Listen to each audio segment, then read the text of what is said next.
በሰው ልጅ የታሪክ መዝገብ ውስጥ አንድን ታላቅ መንግስት ወደ መፈራረስ የሚያመሩት ክስተቶች በድንገት የሚከሰቱ ቢመስሉም በአውሮፓውያኑ መጋቢት 28 ቀን 2026 ዓ.ም በአሜሪካ የታየው ትዕይንት ግን ለዓመታት ሲብላላ የነበረው የህዝብ ብሶትና የስልጣን ጥመኝነት ፍጥጫ የመጨረሻው ፍንዳታ ነበር።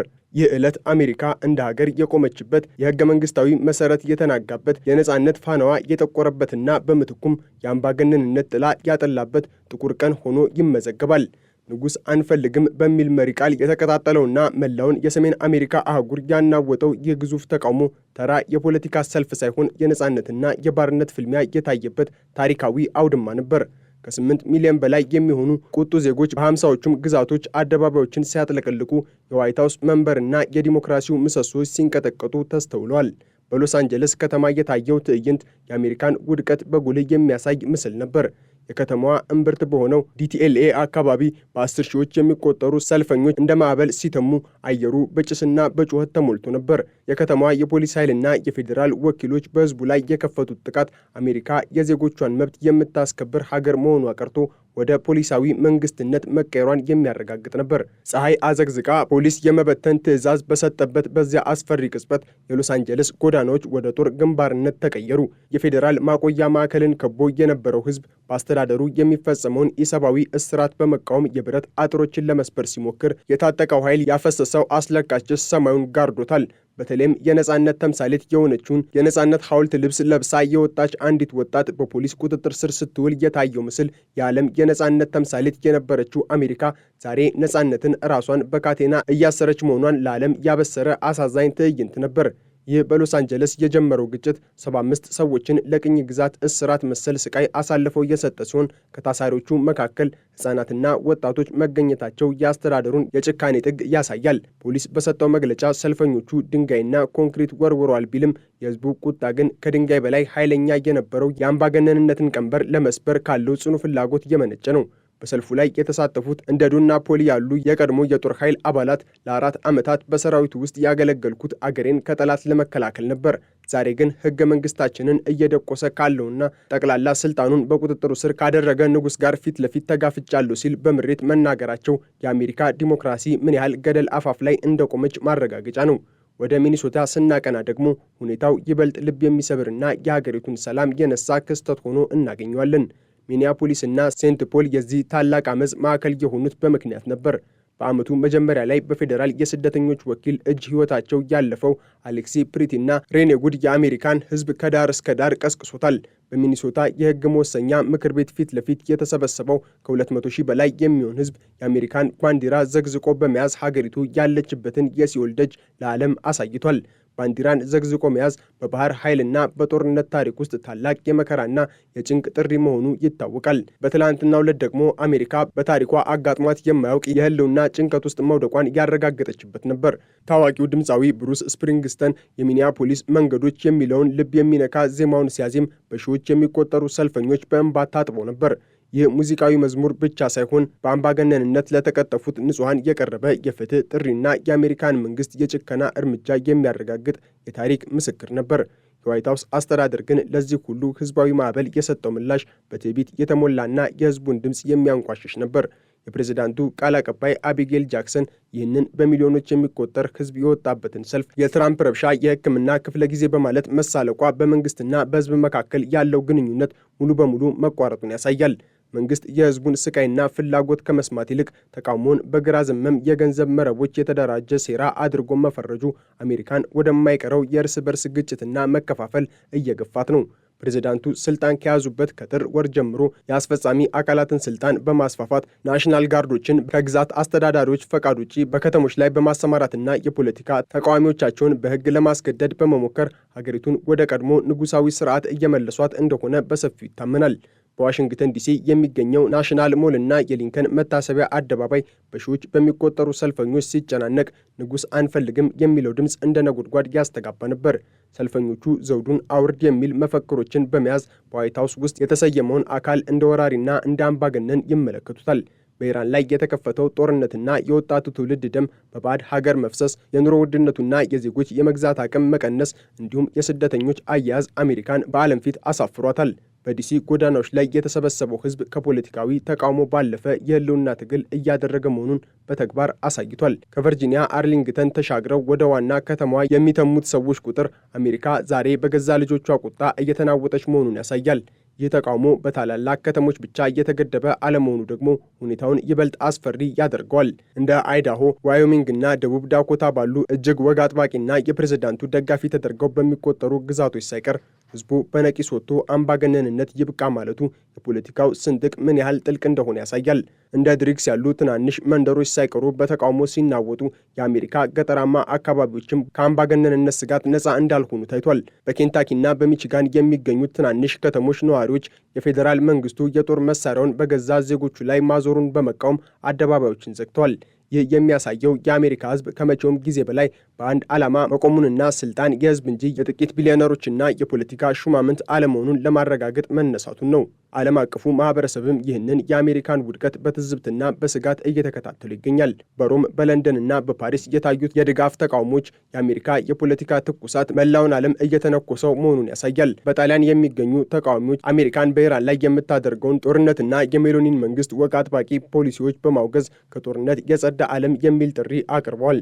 በለንደን የሚገኙ ሰልፈኞችም የቀኝ ዘመም ፖለቲካና ዘረኝነት በአትላንቲክ ማዶ እየተስፋፋ መምጣቱን በመቃወም ድምፃቸውን አሰምተዋል። አሜሪካ በአንድ ወቅት የዲሞክራሲና የሰብአዊ መብቶች ተሟጋች ሆና ትታይ የነበረበት ዘመን አክትሞ ዛሬ ግን በገዛ እጇ የፈጠረችውን አምባገነንነት ለመዋጋት የምትታገል ምስኪን ሀገር ሆናለች። በሎስ አንጀለስና በዴንቨር የታየው የፖሊስ ጭካኔ፣ በሰልፈኞች ላይ የተወረወረው የጭስ ቦምብ አሜሪካ ወደ ወታደራዊ አገዛዝ እየተሸጋገረች ለመሆኑ ግልጽ ምልክቶች ናቸው። ሰልፈኞች የፖሊስን የጭስ ቦምብ ወደ ኋላ መልሰው ሲወረውሩና በድፍረት ከታጠቁ ኃይል ጋር ፊት ለፊት ሲጋፈጡ ፍርሃት ከህዝቡ ልብ ውስጥ መውጣቱንና ይልቁንም ነፃነትን የማግኘት ፍላጎት የሞት ሽረት ትግል ሆኖ መቀጠሉን ያሳያል። ፖሊስ ህገወጥ ስብሰባ በሚል ስም ሰላማዊ ዜጎችን ማሰሩና ማሰቃየቱ ህገ መንግስቱ የሚሰጠውን የመሰብሰብና ሐሳብን በነፃነት የመግለጽ መብት መጣስ ነው። ይህ ደግሞ አሜሪካን ወደ ታሪክ ጨለማ ምዕራፍ እየመራት ነው። የንጉሥ አንፈልግም ንቅናቄ መሪዎች እንደሚሉት የሶስተኛው ዙር ተቃውሞ በአሜሪካ ታሪክ ትልቁና ሰላማዊ ተቃውሞ ቢሆንም የመንግስት ምላሽ ግን በኃይልና በጭቆና የታጀበ ነው። 8 ሚሊዮን ህዝብ በአንድ ቀን አደባባይ መውጣቱ የአሜሪካን የፖለቲካ ስርዓት መሰረት ከማናጋቱም በላይ ወደፊት ለሚመጣው የከፋ የእርስ በርስ ቀውስ ቅድመ ምልክት ነው። የትራምፕ አስተዳደር ህዝቡን ጸረ አሜሪካዊና የአንቲፋ ወኪል በማለት ለመፈረጅ ቢሞክርም በጎዳናዎች ላይ የወጣው ግን ተራው የፋብሪካ ሰራተኛ፣ መምህሩ፣ ነርሷና ጡረተኛው አሜሪካዊ መሆኑ ሐቁን ያጋልጠዋል። ዛሬ አሜሪካ በሁለት የተከፈለች ሀገር ሆናለች። በአንድ በኩል ስልጣናቸውን ለማጽናት ህግንና ኃይልን መሳሪያ ያደረጉ የዋይት ሀውስ ባለስልጣናትና ደጋፊዎቻቸው ሲኖሩ፣ በሌላ በኩል ደግሞ ህገ መንግስታዊ መብታቸው እንዲከበርና ሀገሪቱ ወደ አምባገነንነት እንዳትሸጋገር የሚታገሉ በሚሊዮኖች የሚቆጠሩ ዜጎች አሉ። ይህ ፍጥጫ በቀላሉ የሚፈታ አይመስልም። ባሳለፍነው ቅዳሜና እሁድ የፈሰሰው እንባና ደም፣ የታሰሩት ወጣቶችና የተሰሙት የቁጣ ድምጾች የአሜሪካን የወደፊት ዕጣ ፈንታ የሚወስኑ ይሆናሉ። ሀገሪቱ ዛሬም በውጥረት ውስጥ ትገኛለች። የጦር ኃይሉ ታክቲካል ዝግጁነት፣ የፖሊስ የጭካኔ እርምጃና የህዝቡ ጽኑ ተቃውሞ አሜሪካን የዓለማችን የፖለቲካ እሳተ ገሞራ አድርጓታል። ይህ ተቃውሞ የሚያስተላልፈው መልእክት ግልጽ ነው። አሜሪካውያን ንጉሥ እንዲገዛቸው አይፈልጉም። ስልጣን በህዝብ እጅ እንዲሆንና ህገ መንግስቱ እንዲከበር ይሻሉ። ነገር ግን የዛሬው የአሜሪካ እውነታ ከዚህ ፍላጎት ጋር የሚጋጭ ሆኗል። በመንገዶች ላይ የሚታየው ጭስ ሲበንና ጩኸቱ ሲበርድ የሚቀረው ሀቅ ግን አንድ ነው። አሜሪካ ዳግም እንደነበረች አትሆንም። የዲሞክራሲዋ ምሰሶዎች ተናግተዋል። ህዝቡም በአስተዳደሩ ላይ ያለው እምነት ተሟጧል። ይህ ቀን አሜሪካ በገዛ ራሷ የስልጣን ጥመኝነት እሳት የተቃጠለችበት፣ በሚሊዮኖች የሚቆጠሩ ልጆቿም ነፃነት ካልሆነ ሞት ብለው የተነሱባት ታሪካዊና አስፈሪ ዕለት ሆኖ ለዘላለም ይኖራል። ይህ ታላቅ ህዝባዊ አመፅ በአሜሪካ ታሪክ ውስጥ እንደ አንድ ተራ ክስተት የሚታይ ሳይሆን የሀገሪቱን የፖለቲካ ስርዓት ለዘላለም የቀየረ የታሪክ ምዕራፍ ነው። ይህ ማዕበል ሲቀሰቀስ አሜሪካውያን ለዘመናት ሲያከብሩት የኖሩት የዲሞክራሲ እሴትና የህግ የበላይነት በጠራራ ፀሐይ ሲገፈፍና በምትኩም የግለሰብ ፍላጎትና አምባገነናዊ ምኞት ሲነግስ የታየበት አሳዛኝ ክስተት ነው። 8 ሚሊዮን የሚሆኑ ዜጎች በአንድ ድምፅ ንጉሥ አንፈልግም ብለው መውጣታቸው በዋይት ሀውስ ውስጥ ለተሰየመውና ስልጣኑን ያለ ገደብ ለማስፋፋት ለሚተጋው አካል ግልጽ የሆነ የሞት ደውል ነበር። ይህ የህዝብ ማዕበል ከኒውዮርክ የንግድ ማዕከላት እስከ ካሊፎርኒያ የባህር ዳርቻዎች፣ ከቴክሳስ ሰፋፊ ሜዳዎች እስከ ሚኒሶታ በረዷማ መንገዶች ድረስ አሜሪካን አንቀጥቅጧታል። በሎስ አንጀለስ ከተማ የተፈጠረው ግጭት የአስተዳደሩን የጭካኔ ፊት ይበልጥ ገልጦታል። ፖሊስ የአስለቃሽ ጭስ ቦምቦችን በሰላማዊ ዜጎች ላይ ሲያዘንብ ከተማዋ በጭስ ተውጣ የጦር አውድማ መስላ ነበር። በተለይም በፌዴራል ማቆያ ማዕከላት ፊት ለፊት የተደረገው ፍጥጫ አሜሪካ ዛሬ የዜጎቿን መብት የምታስከብር ሀገር ሳትሆን በአይነ ቁራኛ የምትጠብቅና በትንሽ እንቅስቃሴ የምታስር ፖሊሳዊ መንግስት መሆኗን አረጋግጧል። 75 ሰዎች በቁጥጥር ስር መዋላቸው ብቻ ሳይሆን ከታሳሪዎቹ መካከል ሕፃናት መገኘታቸውና የነጻነት ተምሳሌት የሆነችው የነጻነት ሐውልት ልብስ የለበሰችው ወጣት በኃይል ተጎትታ ስትወሰድ የታየው ምስል የአሜሪካን የሞራል ውድቀት ለዓለም በግልጽ አሳይቷል። ይህ ትዕይንት የነጻነት ምልክት የሆነችው ሐውልት ራሷ ብትሆን ኖሮ ዛሬ በካቴና ታስራ ወደ ወህኒ ትወረወር እንደነበረ የሚጠቁም አስፈሪ ምልክት ነው። ወደ ሚኒሶታ ስናቀና ደግሞ ሁኔታው ከቁጣ ባለፈ ወደ ታላቅ ብሔራዊ ሐዘን የተቀየረ ሆኖ እናገኘዋለን። የሚኒያፖሊስ ሴንት ፖል መንገዶች በሺዎች በሚቆጠሩ ሰልፈኞች ሲጨናነቁ አየሩ በለቅሶና በቁጭት ተሞልቶ ነበር። በፌዴራል ወኪሎች እጅ ሕይወታቸው ያለፈው አሌክስ ፕሪቲና ሬኒ ጉድ ለአዲሱ የአሜሪካ አምባገነንነት ሰለባ የሆኑ ሰማዕታት ተደርገው ተቆጥሯል። ታዋቂው ሙዚቀኛ ብሩስ ስፕሪንግስተን የሚኒያፖሊስ መንገዶች የሚለውን ዜማውን ሲያዜም ሕዝቡ የአሜሪካን ባንዲራ ዘግዝቆ በመያዝ ሀገሪቱ ያለችበትን የሲኦል ደጅ ለዓለም አሳይቷል። ባንዲራን ዘግዝቆ መያዝ በታሪክ ውስጥ ሀገር በታላቅ አደጋ ውስጥ መውደቋን የሚገልጽ የጭንቀት ጥሪ ነው። በዚህ ቀን አሜሪካ በገዛ ልጆቿ ላይ የከፈተችው ጦርነትና የዜጎቿን ደም በጎዳናዎች ላይ ማፍሰሷ የዲሞክራሲዋ ጀንበር እየጠለቀ መሆኑን ያሳያል። የዋይት ሀውስ ቃል አቀባይ አቢጌል ጃክሰን ይህንን በሚሊዮኖች የሚቆጠር ሕዝብ የወጣበትን ታሪካዊ ሰልፍ የትራምፕ መረበሽ ሕክምና ክፍለ ጊዜ በማለት ማሾፏ በመንግስትና በሕዝብ መካከል ያለውን ልዩነት ምን ያህል የሰፋ እንደሆነ ማሳያ ነው። መንግስት የሕዝቡን ድምፅ ከመስማት ይልቅ ተቃውሞን በግራ ዘመም የገንዘብ መረቦች የተደራጀ ሴራ አድርጎ መፈረጁ ለአምባገነን መሪዎች የተለመደ ተግባር ነው። ፕሬዝዳንቱ ስልጣን ከያዙበት ጊዜ ጀምሮ ህገ መንግስቱን ወደ ጎን በመተው ብሔራዊ የጥበቃ ኃይል በግዛቶች ላይ ማሰማራታቸውና የፖለቲካ ተቃዋሚዎቻቸውን በህግ ለማሳደድ መሞከራቸው አሜሪካን ወደ ቀድሞ ንጉሳዊ አምባገነናዊ ስርዓት እየመለሷት እንደሆነ በግልጽ ያሳያል። ህዝቡ ንጉሥ አንፈልግም ብሎ የጮኸው ያለ ምክንያት አይደለም። ይልቁንም ስልጣኑን ያለ ገደብ ለማስፋፋት የሚተጋውንና ራሱን ከህግ በላይ ያደረገውን አካል ለመቃወም ነው። በዋሽንግተን ዲሲ የሚገኘው ናሽናል ሞል እና የሊንከን መታሰቢያ አደባባይ በሺዎች በሚቆጠሩ ሰልፈኞች ሲጥለቀለቅ ዘውዱን አውርድ የሚለው መፈክር እንደ ነጎድጓድ ያስተጋባ ነበር። ይህ ተቃውሞ የፖለቲካ ብቻ ሳይሆን የህልውና ትግል ነው። በኢራን ላይ የተከፈተው ጦርነት፣ የስደተኞች አያያዝ፣ የኑሮ ውድነትና የዜጎች የመግዛት አቅም መላሸቅ ህዝቡን ወደ ተስፋ መቁረጥና ወደ ቁጣ መርቶታል። በዋሽንግተን ጎዳናዎች ላይ የታዩት የፕሬዝዳንቱና የረዳቶቻቸው ምስሎች ሲቃጠሉና ሲረገጡ ህዝቡ በአስተዳደሩ ላይ ያለውን ከፍተኛ ጥላቻና ንቀት የሚያሳይ ነበር። አሜሪካ ዛሬ በገዛ ልጆቿ ቁጣ እየተናወጠች የዋይት ሀውስ ግንቦችንም በህዝብ ድምፅ እየተንቀጠቀጡ ይገኛሉ። ይህ ተቃውሞ በታላላቅ ከተሞች ብቻ እየተገደበ አለመሆኑ ሁኔታውን ይበልጥ አስፈሪ ያደርገዋል።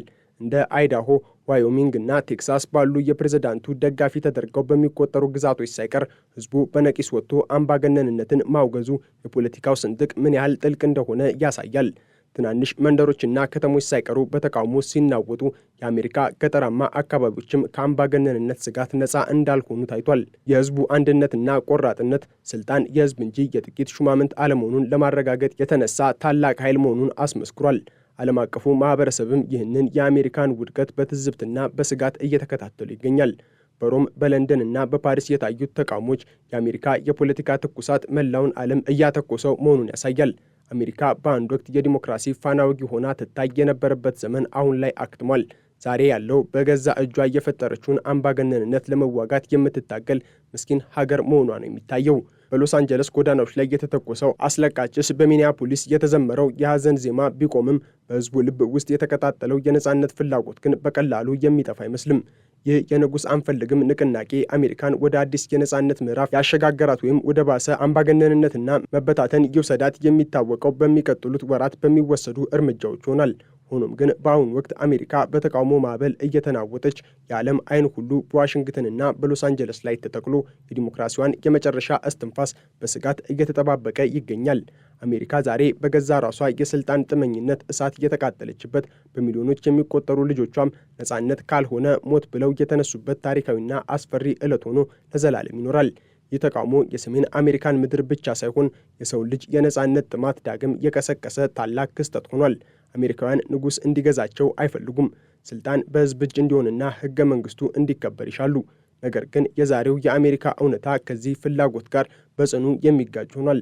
በመንገዶቹ ላይ የሚታየው ጭስና ጩኸት ሲበርድ የሚቀረው ሀቅ ግን አንድ ነው። አሜሪካ ዳግም እንደነበረችው አትሆንም። የዲሞክራሲዋ ምሰሶችም ተናግተዋል። ሕዝቡም በአስተዳደሩ ላይ ያለውን እምነት አሟጦ በሎስ አንጀለስና በሌሎች ከተሞች የታዩት የፖሊስ ጭካኔና የግፍ እስራቶች አሜሪካ ወደ ወታደራዊ አገዛዝ እየተሸጋገረች ለመሆኗ ግልጽ ምልክቶች ናቸው።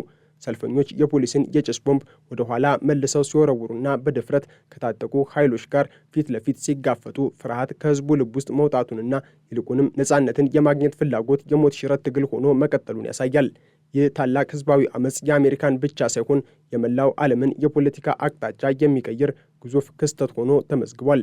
አሜሪካ ዛሬ በገዛ እጇ በፈጠረችው ንጉሥና በነፃነት ጥማት መካከል ባለ የሞት ሽረት ትግል ውስጥ ትገኛለች። የነፃነት ፋናዋ ዳግም ይበራ ይሆን ወይንስ በጭቆና ጨለማ ይዋጣል የሚለው ጥያቄ የአሁኑ ትውልድ ትልቁ እንቆቅልሽ ሆኖ ይቀጥላል።